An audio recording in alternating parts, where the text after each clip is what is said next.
قسم سے استدلال کا طریقہ۔ قرآن مجید کے عام سادہ ترجمے آپ نے پڑھے ہوں گے، تو ان میں بعض صورتوں کے شروع میں آپ دیکھتے ہیں کہ فلاں کی قسم، فلاں کی قسم، فلاں کی قسم۔ ہم لوگ اب اسی سے مانوس ہیں کہ اگر کوئی نہایت ہی غلط بات کرنی ہو اور دوسرے کو یقین دلانا ہو کہ ٹھیک ہے تو قسم کھا لیں گے۔ یعنی قسم ہمارے ہاں اب اصل میں اپنی بات کو مؤکد کر کے بیان کرنے کے لیے استعمال ہوتا ہے۔ یہ تو خیر ازرائے تفنن طبع تھا، یعنی آدمی بہت سے موقعوں کے اوپر اللہ کی قسم کھاتا ہے، قرآن کی قسم کھا لیتے ہیں لوگ، اسی طریقے سے کعبے کی قسم کھا لی، ماں کی قسم کھا لی، اور بہت سی چیزیں جو ہیں۔ لیکن ہمارے ہاں یہ اسلوب نہیں ہے کہ ہم قسم کہہ کر اصل میں دلیل دے رہے ہوتے ہیں، یعنی یہ طریقہ اب ہمارے ہاں رائج نہیں ہے۔ ادب میں اس کی مثالیں اب بھی مل جاتی ہیں لیکن بہت شاذ، اور وہ اس طرح کی نہیں ہے جیسے کہ قدیم عربی لٹریچر میں رہی ہیں۔ اگر آپ میں سے کسی کو ذوق ہو تو امام حمید الدین فراہی کا اس موضوع پر ایک نہایت نفیس رسالہ ہے، اقسام القرآن کے نام سے، قرآن کی قسمیں، اور وہ پہلے آدمی ہیں کہ جنہوں نے اس اسلوب کو بہت اچھی طرح سمجھا اور نہایت عمدہ دلائل کے ساتھ بیان کر دیا۔ یہ رسالہ اسی زمانے میں سید رشید رضا نے مصر سے چھاپ دیا تھا اور اس پر بہت ہی غیر معمولی تقریض لکھی۔ یہ ایسا رسالہ تھا کہ جس نے قسم کے بارے میں سوچنے کا انداز بدلا ہے اس صدی میں۔ چنانچہ بعد میں پھر جتنے مفسرین بھی ہوئے ان کو خواہی نہ خواہی اس نقطہ نظر کو اپنانا پڑا، اس لیے کہ اس اسلوب کو انہوں نے اتنا زیادہ واضح کر دیا تھا اور اس کے ایسے عمدہ دلائل دے دیے تھے کہ اس میں دوسری رائے کی گنجائش باقی نہ رہی۔ تو قرآن میں کئی جگہوں پر یہ آپ کو ملے گا کہ فلاں چیز کی قسم، فلاں چیز کی قسم، فلاں چیز کی قسم۔ تو ہم قسم کے اس پہلو سے واقف نہیں ہیں، یا ہمارے ہاں یہ ہمارے ذہنوں کی شعوری سطح پر موجود نہیں ہوتا کہ اس سے اصل میں استدلال کرنا مقصود ہے۔ تو اب جب آدمی قسم پڑھتا ہے تو وہ خیال کرتا ہے کہ اللہ تعالیٰ اپنی بات کو دوسرے سے منوانے کے لیے مؤکد کر کے تاکید کے ساتھ پیش کر رہے ہیں اور اس میں کہہ رہے ہیں کہ قسم۔ اچھا، اب اس میں ایک بڑی مصیبت یہ لوگوں کو سامنے آتی ہے کہ اللہ تعالیٰ بزرگ و برتر، آسمان و زمین کے خالق مالک، ہم ان کی قسم کھاتے ہیں اور وہ انجیر کی قسم کھا رہے ہیں، زیتون کے تیل کی قسم کھا رہے ہیں۔ یعنی عام آدمی یہ صورتحال دیکھتا ہے اس کے اندر تو وہ خیال کرتا ہے کہ یہ کیا چیز ہے۔ چنانچہ اس کے اوپر جب لوگ اس اسلوب کو پوری طرح اپریشیٹ نہیں کر سکے تو بہت داد تحقیق کی بہت لوگوں نے، بھئی انجیر کے کیا فوائد ہیں، زیتون کے کیا فوائد ہیں، ایک دنیا اس میں پیدا ہوگی۔ یہ جو قسم کا اسلوب ہے اس میں بڑا غیر معمولی ایجاز ہوتا ہے، یعنی آپ نے ایک دلیل دینی تھی، اس دلیل کو بیان کرنے کے لیے 50-100 جملے چاہیے تھے، ایک پوری بات چاہیے تھی بیان کرنے کے لیے۔ تو آپ نے کیا کیا، اس کے اندر سے ایک لفظ پکڑا اور اس لفظ کو آپ نے یہ کہے کہ اس کی قسم ہے بیان کر دیا۔ اب چونکہ ہمارے ہاں یہ اسلوب نہیں ہے تو ہم نے پھر یہ کیا ہے کہ ہم ایسے موقعوں پر قسم کے لفظ سے اس کا ترجمہ نہیں کرتے، ہم اس کا ترجمہ اس طرح کر دیتے ہیں کہ 3 گواہی دیتا ہے، زیتون گواہی دیتا ہے، اس لیے کہ اصل میں وہاں مقصود یہی ہوتا ہے۔ تو اس کو امام حمید الدین فراہی نے بھی اس طرح بیان کیا کہ یہ قدیم جو زبانیں ہیں، یعنی عبرانی میں بھی اور قدیم عربی میں بھی قسم استدلال کے لیے، شہادت کے لیے آ جاتی ہے، شہادت گواہی پیش کرنا۔ اصل میں اگر آپ غور کریں تو جب ہم اللہ کی قسم کھا رہے ہوتے ہیں وہاں بھی یہی کہہ رہے ہوتے ہیں، یعنی جب ہم کہتے ہیں نا کہ اللہ کی قسم، تو ہم کہہ رہے ہوتے ہیں اللہ گواہ ہے، یعنی اس بات پر اللہ تعالیٰ گواہی دیتا ہے، ہم اس کو پیش کرتے ہیں گواہی کے طور پر۔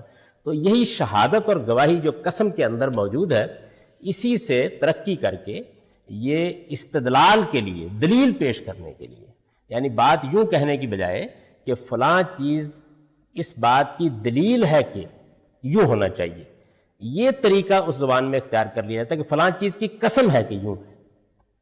یعنی یہ قسم کا جو اسلوب ہے قرآن میں یہ کوئی کم نہیں استعمال ہوا، یعنی بہت جگہوں پر استعمال ہوا ہے، اور جو مختصر صورتیں ہیں، چھوٹی صورتیں ہیں اور بڑی غیر معمولی ان میں ادبی اسپرٹ ہے، ان میں یہ اسلوب بہت ہے، عام استعمال ہوتا ہے۔ اس کو اگر ٹھیک طرح سے نہ سمجھا جائے تو اس سے جو مسائل پیدا ہوتے ہیں وہ میں نے آپ سے عرض کیا کہ معمولی نہیں ہوتا، یعنی کلام کی بلاغت بالکل مجروح ہو جاتی ہے، یہ معلوم نہیں ہوتا کہ بات کیا کہنا پیش نظر ہے، آگے اور پیچھے کا ربط واضح نہیں ہوتا، لیکن جب آپ اس کو پوری طرح سمجھ کر کھول دیتے ہیں تو پھر آدمی محسوس کرتا ہے کہ یہ کتنا عمدہ ایجاز کا اسلوب ہے۔ ایجاز کا مطلب ہوتا ہے کسی چیز کو ایسے مختصر طریقے سے بیان کرنا کہ وہ سامع کے لیے باعث خلل تو نہیں ہوئی، لیکن ایک بڑی بات کو آپ نے 2 یا 3 لفظوں میں بیان کر دیا، گویا پوری بات پہنچ گئی۔ تو یہ جو اسلوب ہے، اس کی میں نے 2 آپ کے سامنے کسی اور ضمن میں مثالیں رکھی تھی، اور میں یہ سمجھتا ہوں کہ چونکہ اس سے آپ مانوس ہو چکے ہیں اور وہاں بات بہت سمجھ میں بھی آتی ہے، واضح طور پر سمجھ میں بھی آتی ہے، اس لیے انہی صورتوں کو آپ سامنے رکھ لیجئے۔ یہ سورہ بلد اور سورہ 3 ہے، ایک غالباً 96 یا 95 سورہ ہے، سورہ 3، اس کو پہلے لے لیجئے، اس سے یہ سمجھانے میں آسانی ہو جائے گی کہ قسم کا یہ اسلوب کیا ہے۔ سورہ 3 95 سورہ ہے، یہ چھوٹی صورتوں میں سے ہے، اور اس لیے بھی اس کو میں نے پیش کیا کہ یاد ہوتی ہے، میں بہت سے لوگوں کو نماز میں پڑھنے کے لیے یاد ہوتی ہے سورہ 3۔ اب یہ دیکھیے کہ اس میں یہ کیا گیا ہے کہ کسی ایک دعوے کو جو آگے بیان ہوا ہے، اس وقت کیونکہ سورہ کی تفسیر کرنا میرے پیش نظر نہیں ہے، ایک دعویٰ ہے جو آگے بیان ہوا ہے، یعنی ایک بات ہے جو کہی گئی ہے۔ اس بات کو آپ بالاجمال مختصر طور پر یوں سمجھ لیجئے کہ اس دنیا کے اندر اللہ تعالیٰ نے سیدنا ابراہیم علیہ السلام کو ایک خاص مقصد کے لیے منتخب کیا، جس مقصد کے لیے اس طریقے سے پوری انبیاء کی تاریخ میں سے کسی ایک شخص کا انتخاب بھی نہیں ہوا۔ وہ خاص مقصد یہ تھا کہ سیدنا ابراہیم علیہ السلام سے پہلے اللہ تعالیٰ نے بہت سے ایسے رسول مبعوث کیے، رسول نبی نہیں، رسول مبعوث کیے، یعنی ظاہر ہر رسول نبی ہوتا ہے لیکن ہر نبی لازماً رسول نہیں ہوتا۔ یوں سمجھ لیجئے کہ جیسے آپ بولتے ہیں نا کہ وہ CSP افسر ہے، تو یہ ایک جنرل کیٹیگری ہے۔ اب اس میں سے کسی خاص منصب پر جب آدمی تعینات کیا جاتا ہے تو پھر اس منصب کے حوالے سے ہم اس کو بیان کریں، لیکن اس کا وہ CSP ہونا ضروری ہے۔ تو اسی طرح کا معاملہ نبی اور رسول کا ہے، یعنی یہ وہ نسبت ہے جس کو منطق میں عام و خاص کی نسبت کہتے ہیں، یعنی ایک جنرل کیٹیگری ہے، پھر اس میں آپ نے ایک خاص کو بیان کر دیا۔ تو بہت سے رسول اللہ تعالیٰ نے مبعوث کیے، ان رسولوں کے ذریعے سے اللہ تعالیٰ نے اس قیامت کا جو ساری دنیا کے لیے آنے والی ہے، چھوٹے پیمانے کے اوپر کسی ایک قوم میں مظاہرہ کر دیا، کیونکہ قیامت ہی ہے بنیادی مسئلہ ہے، دین کا بنیادی مسئلہ ہے کہ قیامت آنی ہے اور خدا کے سامنے ہم کو عمل کی بنیاد پہ پیش ہونا ہے۔ بس آدمی یہ مانتا ہے تو دین میں ہے، نہیں مانتا تو باہر ہے۔ یہ بیسک مسئلہ ہے قیامت۔ تو چونکہ یہ قیامت کا معاملہ ہی اصل میں انبیاء علیہ السلام کے انذار کا، ان کی دعوت کا موضوع ہے، تو اس کے لیے اور بھی دلائل دیے جاتے ہیں، علمی، عقلی، فکری، بہت سے دلائل دیے جاتے ہیں، لیکن یہ کہ انسان بڑا جھگڑالو واقع ہوا ہے اور وہ واضح باتوں کو بھی ماننے سے انکار کر دیتا ہے، بحث کرتا ہے۔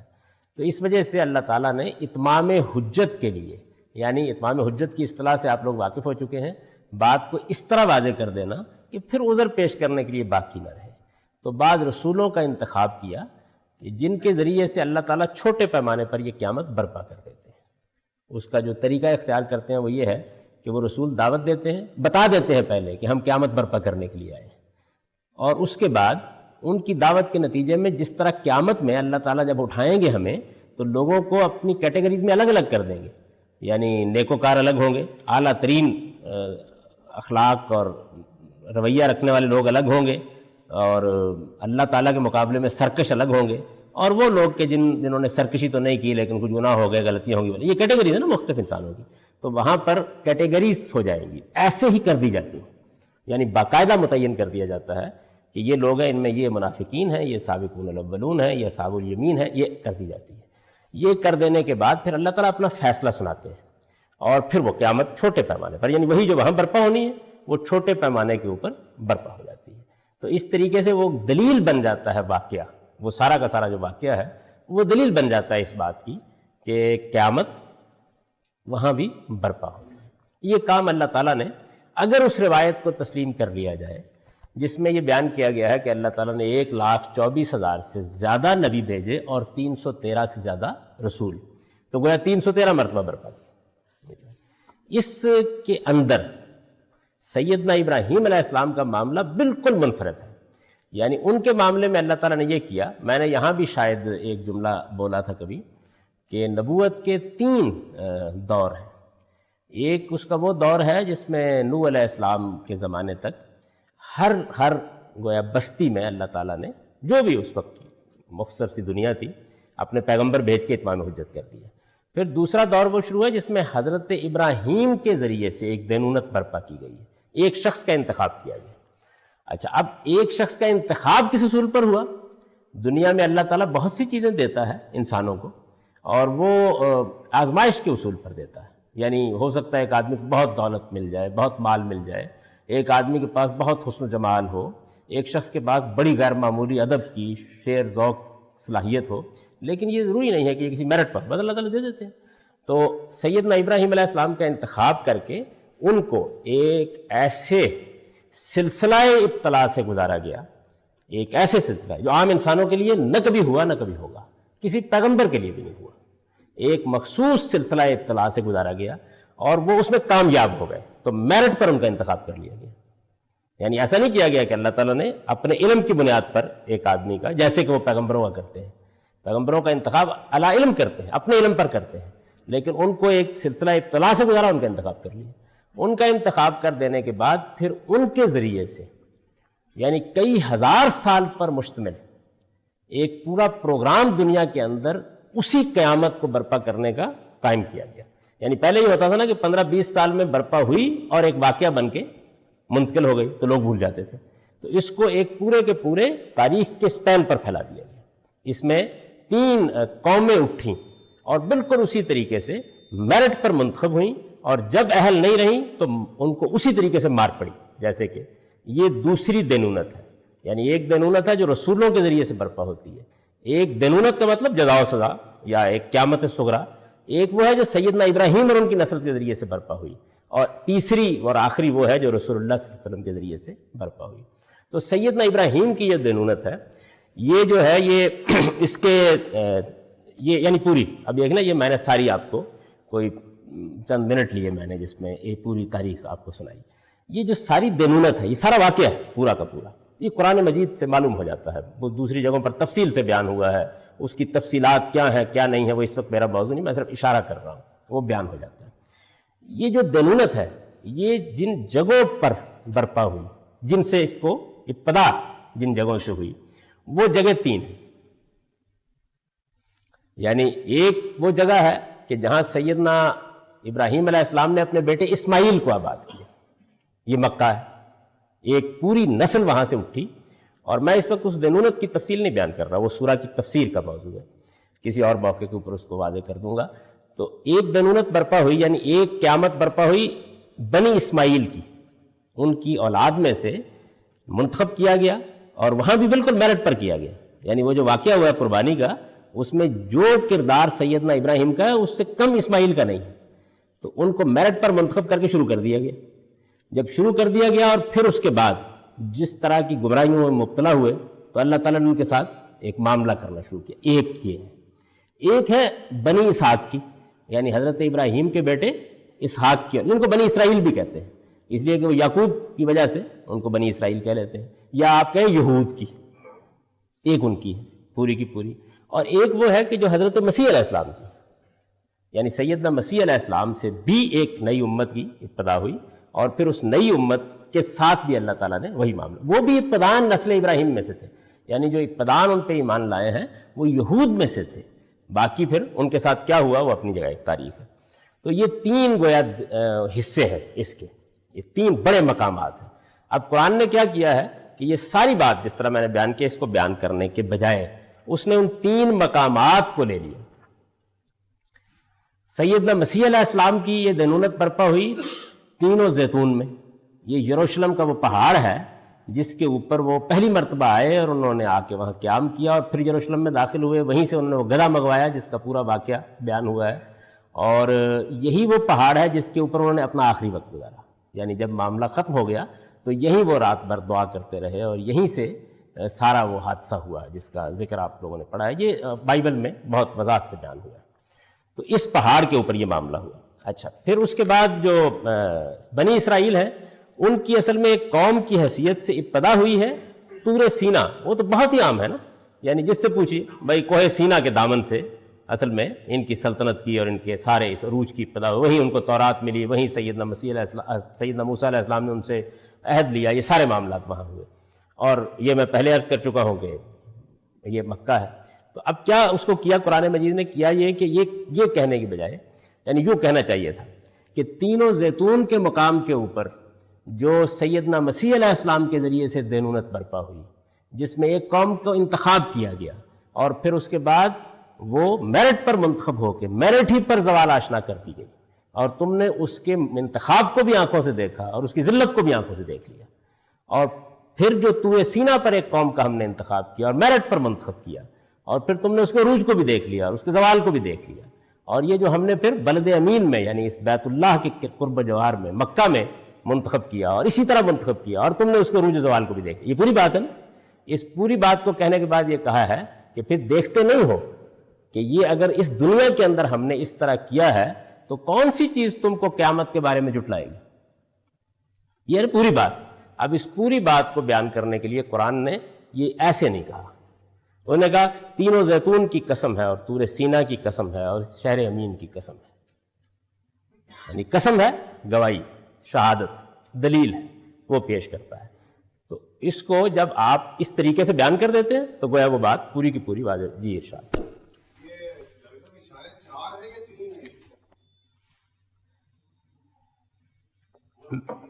جی 3 ہے میرے نزدیک. آیت سے قرآن نے اس کو واضح کر دیا, اگر آپ نکال کے دیکھیں تو 4 نہیں. تو خیر میرا نقطہ نظر, میں اس وقت تفسیر تو چونکہ پڑھا نہیں رہا تو اس لیے میں صرف بتا رہا ہوں آپ کو قسم کا اسلوب کیا ہے. تو قسم کا اسلوب یہ ہے, یعنی اس میں کیا کیا جاتا ہے, ایک پوری کی پوری جو داستان ہے اس پوری داستان کو آپ اس کا ایک سمبل لیتے ہیں اور اس میں بیان کر دیتے ہیں. ایک علامت لی نا, تینوں زیتون وہ ایک الگ بحث ہے, 3 کو کوئی الگ لے لے یا زیتون کو, تب بھی وہی بات صورتحال رہے گی, پھر اسے بتانا پڑے گا کہ چوتھی کون سی صورت ہے. تو میں نے اپنا نقطہ نظر بیان کر دیا کہ 3 اور زیتون گواہی دیتے ہیں, طور سینا گواہی دیتا ہے. اب طور سینا گواہی دیتا ہے, یہ ایک لفظ کہنا یا طور سینا کی قسم ہے, یہ ایک لفظ کہنا اصل میں پوری داستان کو بیان کرتا ہے. ایک نام لے کے, ایک لفظ بول کر اس کے بارے میں یہ کہہ کے کہ وہ گواہی دیتا ہے.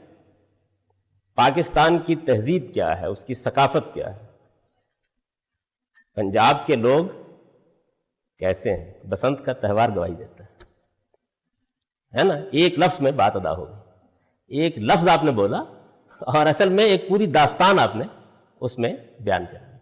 تو اسی طریقے سے بعض موقعوں کے اوپر ایک اچھا خطیب اس کو بیان کر دیتا ہے, یعنی شہیدوں کا خون گواہی دیتا ہے کہ ہم نے بدر و احد میں کیا داستان رقم کی تھی. تو یہ اصل میں ایک لفظ ہے جس کے اندر آپ ایک پوری داستان سمیٹ دیتے ہیں. یہ اسلوب قرآن مجید میں جس طرح کہ میں نے عرض کیا بہت استعمال ہوا ہے, اور چونکہ بہت استعمال ہوا, جیسے یہاں بھی میں نے آپ سے عرض کیا کہ ایک پوری کی پوری سورہ جو ہے. اب یہ ہے کہ اگر آدمی اس اسلوب کا طریقہ کیا ہے, اس میں سمبلز کیسے اختیار کیے جاتے ہیں اور ان کا باہمی تعلق کیا ہوتا ہے, اور پھر اس کے بعد جو آگے بات کہی جاتی ہے اس بات سے وہ کیسے مربوط ہوتے ہیں, اس کو صحیح طرح دریافت نہ کر سکے یا اس اسلوب سے واقف نہ ہو تو سورہ ختم ہو جاتی ہے. یعنی اس میں کوئی جان, کوئی زندگی, کوئی روح باقی نہیں رہتی. کیونکہ ایک خوبصورت ادبی اسلوب یعنی اپنے نتیجے کے طور پر بنتا ہے, تو زبان کا طریقہ یعنی زبان میں بات کرنے کا یہ طریقہ ہے, لیکن اس کا نتیجے کے طور پر ایک خوبصورت ادبی اسلوب میں وہ تبدیل ہو جاتا ہے. تو یہ قسم کا طریقہ قرآن مجید میں آپ کئی جگہوں کے اوپر دیکھیں گے. آپ نے دیکھا کہ میں نے اس کے علاوہ مثال پیش کی تھی سورہ بلد کی. جی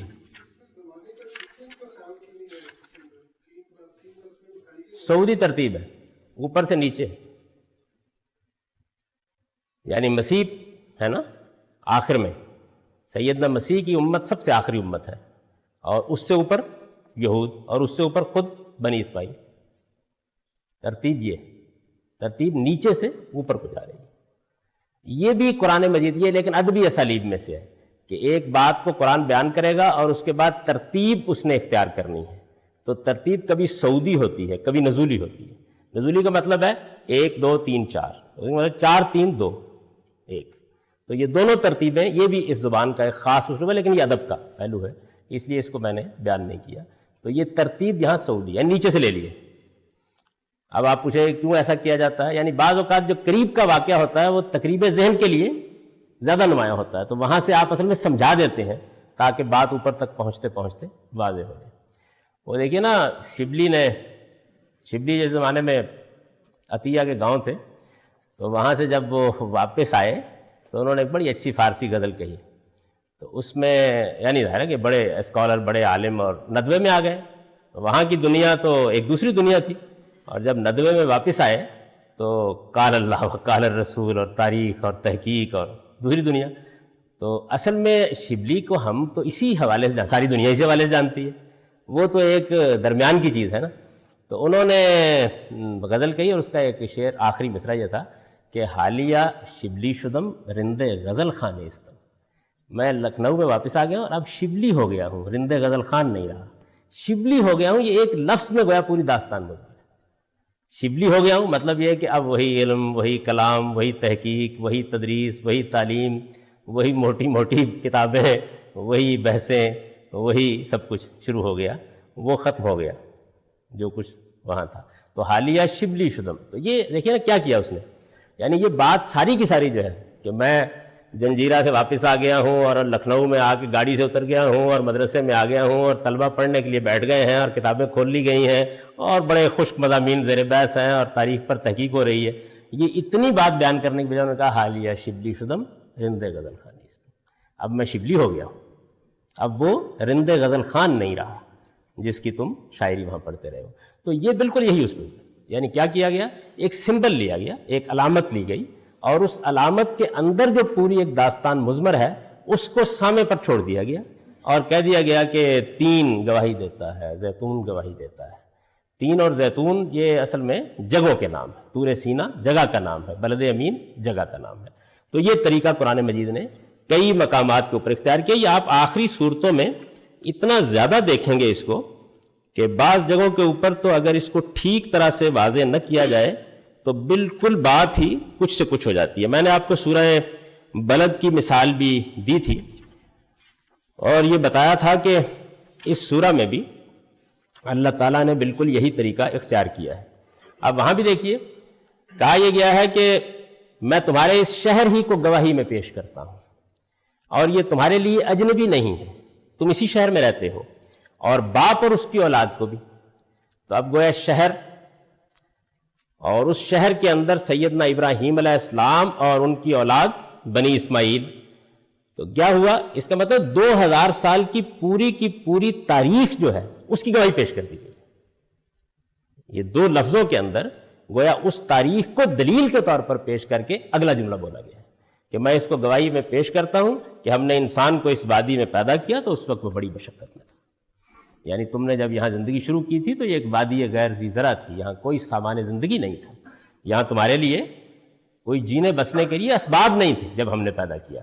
تو یہ کہہ کے گویا اس پوری کی پوری تاریخ کو بیان کر دیا گیا۔ تو قسم کا طریقہ یہ ہے۔